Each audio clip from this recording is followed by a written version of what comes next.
Hi, welcome back to Physics Period 6. Hey, Melissa, have you ever wondered why boats float?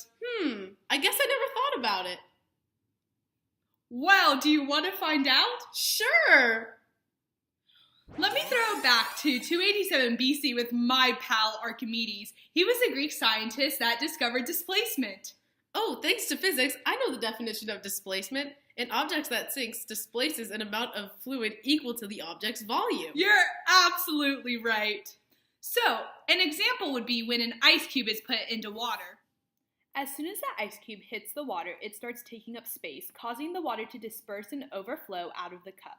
In fact, the amount of water that is displaced is equal to the weight of the ice cube. Wow, that's so cool. The fun doesn't stop there because there are also forces acting upon the ice cube. There's gravity, which is the downward force determined by the weight of the cube, and buoyancy, which is the upward force. Buoyancy is the force exerted on an object that is either wholly or partially immersed in a fluid, right? Wow, you're so smart. That's the correct definition. So why does a rock sink while a boat will float? Well, the rock is heavy, but because it is small, it displaces only a little water. It sinks because its weight of the rock is greater than the weight of the amount of water it displaces. So that means a huge boat will float because even though it weighs a lot, it displaces a huge amount of water that weighs even more. Plus, boats are designed specifically so that they will displace enough water to ensure that they'll float easily. So how does density play a factor? Well, density is the mass per unit volume. So, for an object to float, it must weigh less than the density of water. And the density of water is about 1 gram per centimeters cubed, right? Good job! So, the boat floats because it displaces water that is equal to the density of the object. Let's go back to the floating ice example. As you can see, the ice floats to the top of a cup of water because the density of the ice cube is less than the density of water.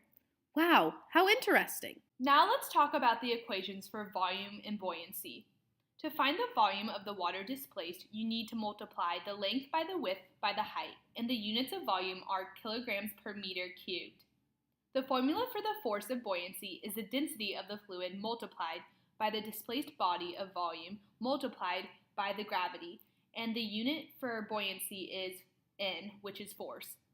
Now let's look at an example for buoyancy. A 0.65 kilogram gnome went snorkeling a little too low and found himself at the bottom of a freshwater lake at a depth of 35 meters. The garden gnome is solid, with no holes, and takes up a total volume of 1.44 times 10 to the negative 3 meters cubed. The density of fresh water in the lake is 1,000 kilograms per meter cubed. What is the buoyant force on the gnome? We know that the volume is equal to 1.44 times 10 to the negative 3 meters cubed. The fluid density is 1,000 kilograms per meters cubed, and gravity is equal to 9.8 meters per second squared.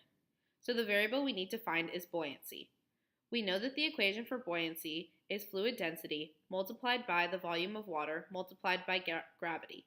So to find the answer, we multiply 1,000 kilograms per meters cubed by 1.44 times 10 to the negative 3 meters cubed by 9.8 meters per second squared to get a final answer of 14.1 newtons. Now to Melissa's Fun Fact Corner. Have you heard about the disappearing ships in the Bermuda Triangle? Well, one of the explanations people have found for the disappearances has to do with density.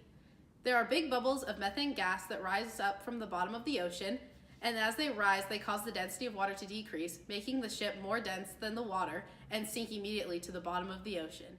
Catch us next week when Melissa and I do the spicy ramen challenge while we discuss Newton's law of motion. Don't forget to like and subscribe. Let us know what you think in the comments. Bye!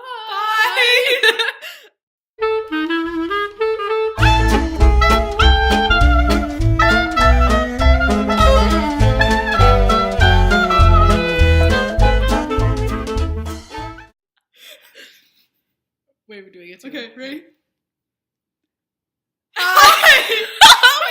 So how does density play a factor?